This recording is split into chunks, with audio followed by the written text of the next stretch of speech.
What am I doing consistently and persistently to attract private money? So it is with intention. What is your plan? What actions, actionable activities are you doing consistently and persistently? The list is long to choose from as to what you can be doing to attract, the private money, but it's got to be consistent and persistent. If you're a real estate investor and are wondering how to raise and leverage private money to make more profit on every deal, then you're in the right place. On Raising Private Money, we'll speak with new and seasoned investors to dissect their deals and extract the best tips and strategies to help you get the money, because the money comes first. Now here's your host, Jay Connor. We got Mark, who says, how do you handle multiple lenders on one project? Do you file one mortgage/deed of trust or one for each private lender? Is there a limit to how many private lenders can be on one project? How do you avoid registering it with the SEC when you have multiple private lenders on the one note? Whew! It's a lot in one question, Mark. I love it. It's a great question.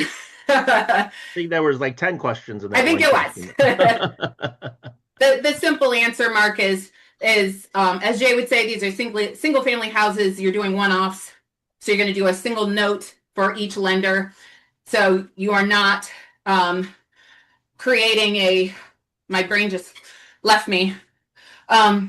Syndication. Thank you. The word was gone all of a sudden. But you're not creating a syndication. You're not putting any of these or pooling these funds. You're putting them all on separate notes. So how do you handle that? You put them in order, and they are identified as being in a certain order. So you have to say they're in first position, second position, third position. How many can have? As many as you want. I wouldn't recommend having 1 million because you do have to pay for each of those positions. You have to pay to have the documentation done. You are going to have to pay interest on that. At some point, it doesn't make sense. So the numbers have to walk you through what you're going to put in there, but there's not a limit. And you don't have to file it with the SEC because it's a one-off. It's a note, promissory note, deed, trust, or mortgage on a piece of property, real property, for each person, each lender. Anything you want to add to that, Chaffee? Yeah, I was just going to say that's key too, is that while there is no limit to the number that you put on, you should keep in mind that, for example, if you're paying your attorney $500 for each person, right, for paperwork, which, initially it might be more, but if you work with your attorney for a while, it might be, less. But let's just say $500 for their work, and you have, you need $100,000 and you get $10,000 from 10 people, that adds up, right? 10 times 500, that's $5,000. So if you can find one or two people with, 100,000 or 50,000 each, that's going to do much better for you mentally as well, because you have to track all 10 people as well as pay interest and all that. So all that fun stuff. So, just keep it. I know Jay has, for bigger projects, done 3, 4, and sometimes 5 on a rare occasion, but usually it's 1 or 2 and sometimes 3 is where you want to keep that at. So, and since you're not pooling funds and you are collateralizing the funds, then you are under the SEC radar, which means that they are not looking at you, right? If you're doing a syndication and not collateralizing, or you're doing some kind of raising money and not collateralizing those funds, then the SEC will get on your case. So be careful about that. So grassroots question. If I have not done any deals, what can I say to a potential private money lender to convince them to invest with me? That is always a great question. Convince is a terrible word. We're not convincing anybody. We're not chasing. We're not begging. We're not trying to get anyone to do anything.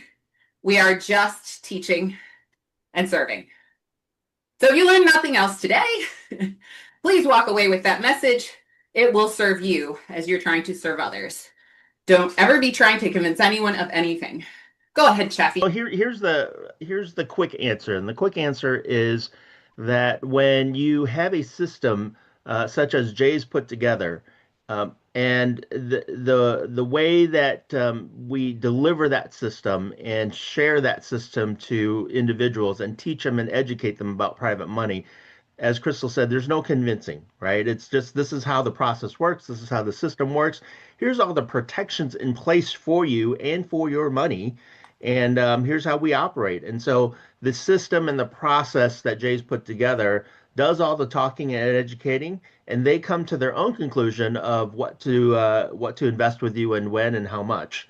And so again, there's no it doesn't really matter if you've done deals or haven't done deals. We have worked with Jay and the team have worked with people that are brand new, never even started real estate investing, to people that have done over 200 deals and come into the Jay Connor world investing. And so now I will also add to that that once you do start working with us on one of the mentorship programs, you always have a huge team of people, Crystal, Jay, myself, and all the mastermind members and Platinum Plus members to lean upon as your partners, and to be able to get Jay on the phone as your partner and have him talk to your potential private lender or potential seller is huge. And so, there's always that option as well as lean on somebody else's credibility, and use their experience if you don't have your own.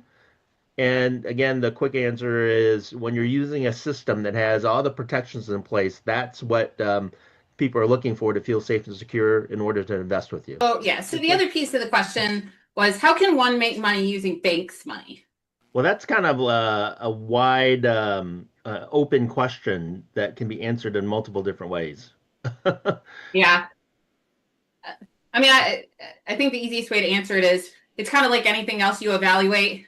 It has to make sense for what's the interest rate look like, what are your payments, what's your carrying costs, what's the time of the length of the note, can you get the project? There's figuring all the variables, and then that's how you make money. You have to make sure that you clear more, substantially more than what it is. So plug in all the data like Jay teaches and compare that when you're borrowing the money from a bank versus, if you were to do stuff from a private lender. So there is money that can be made using a bank, by the way. It's not impossible. It is very different, though. The timeline's different. The amount of things you have to qualify for are very different. It's a very different experience, but you can make it work. It just wouldn't be the primary teaching because it's not the easiest way to get things done. And obviously, you're then not helping your potential private lenders because you're not investing their funds, and so you're not able to serve as many people.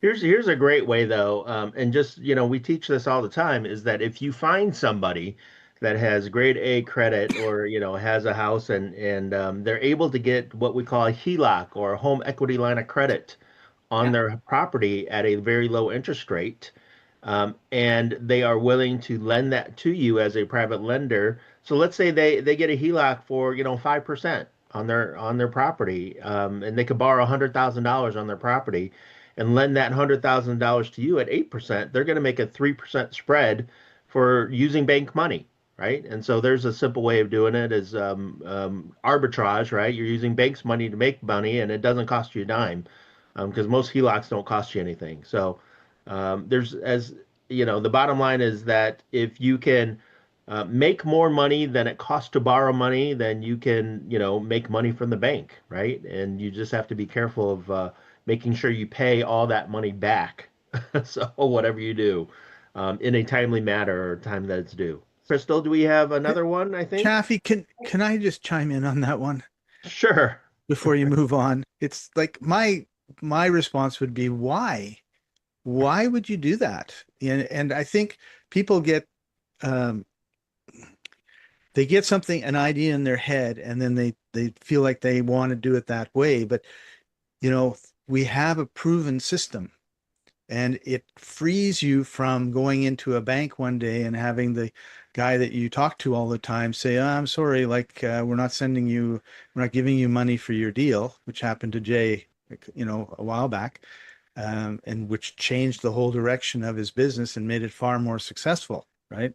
So I would really question, why are you concerned about, what? There must be some reason, and you need to deal with that, because otherwise you're going to keep going back to it.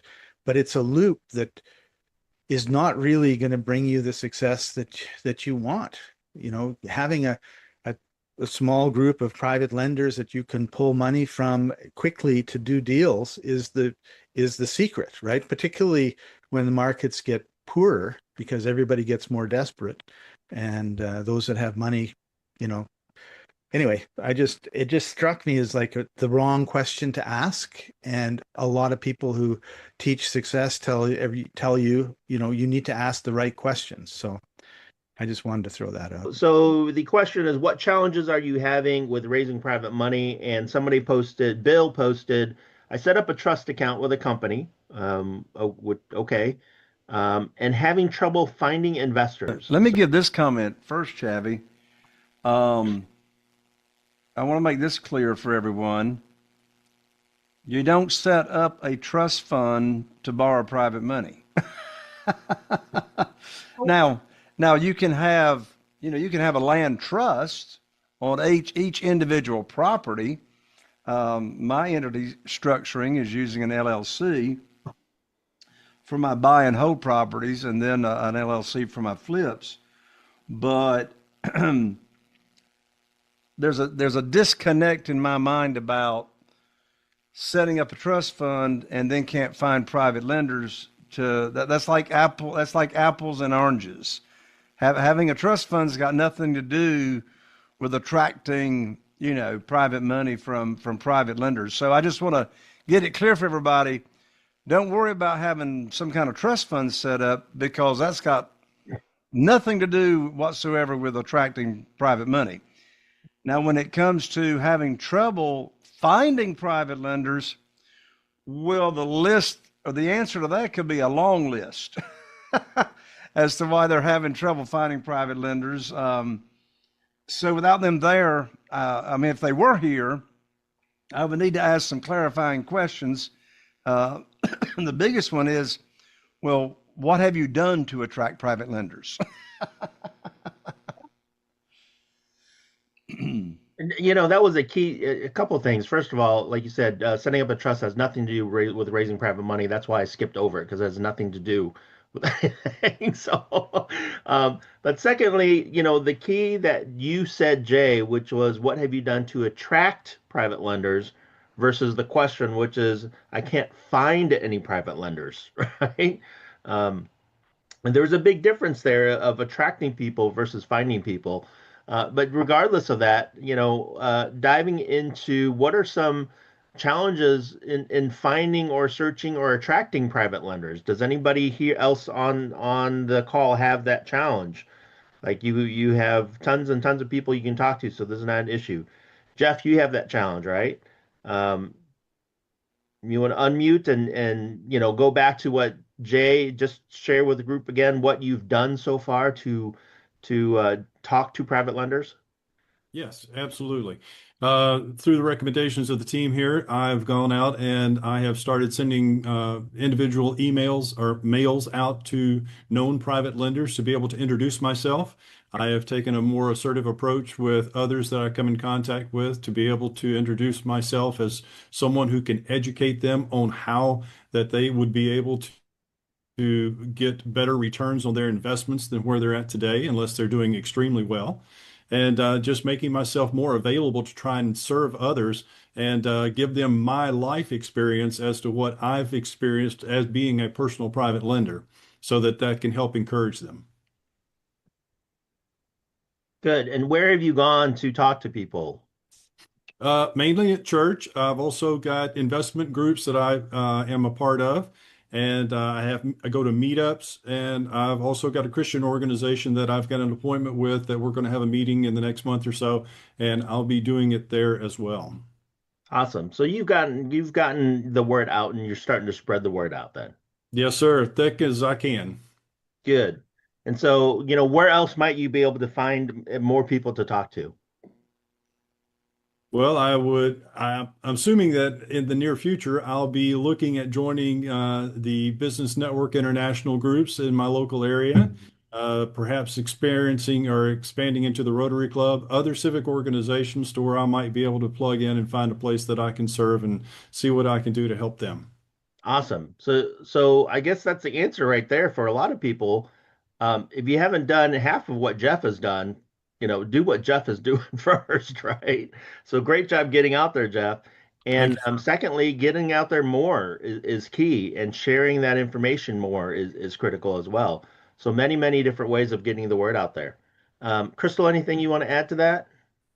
No, I just want to I want to encourage others. So if there's anybody else that's been looking and you feel like you're out there searching and not finding, and as we say, you should be attracting, sharing, and serving.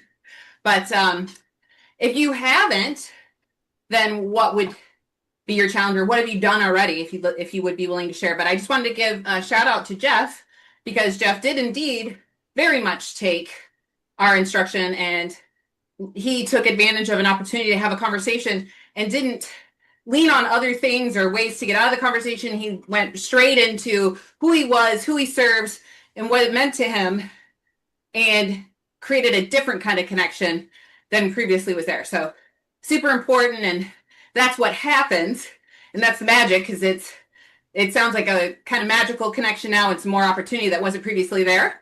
And that's the magic that happens when you start introducing yourself as the expert in this space, as the educator, and are there to serve. So I just wanted to give a shout out, Jeff, based on what you had shared. That to me, that was really important, and you've taken some great strides.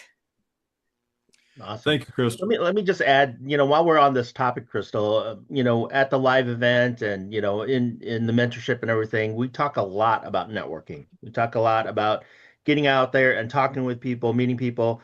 And the real purpose of networking isn't just to go out and pass a bunch of business cards or brochures or, just say, hey, what's up? And, and have a good time, right? It's to build relationships. It's really to get to know people and provide value and see how you can help them. And so one thing, taking this a step further, Jeff, I don't know if you've done this, and this is for everybody there as well, is scheduling time to meet with certain key influencers in your community, in your network, right? So, what brings it up is Lisa talks about, she has a CPA. So, Jeff, have you scheduled time with your CPA and say, hey, can I talk to you about what I do and get more about what you do so that we can refer more people to each other, right? Scheduling time, having a cup of coffee with an attorney, or getting to know some of the key influencers in the local government, right?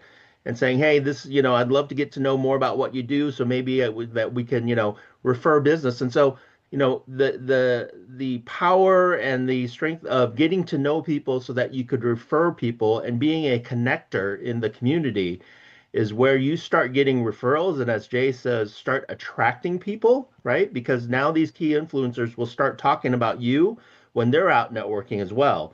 And so I've had that happen with me many a times where I will get people coming up to me randomly that I've never met and say, oh, I heard about you from so-and-so, or I heard about you at this event or whatever. And they'll just introduce them to me because they heard about me from other people. And so that's the level, that's the point where you want to get. And you get there by, again, building those relationships with some of the key influencers in the community. So. Yeah, let me share 2 key words for Jeff and everybody. And here's the question to write down. What am I doing consistently and persistently to attract private money? So it is with intention. What is your plan? What actions, actionable activities are you doing consistently and persistently? The list is long to choose from as to what you can be doing to attract, the private money. But it's got to be consistent and persistent. Are you feeling inspired by the knowledge you gained in this episode? Then head over to jconner.com/moneyguide. That's jconner.com/moneyguide and download your free guide that shares 7 reasons why private money will skyrocket your real estate investing business right now.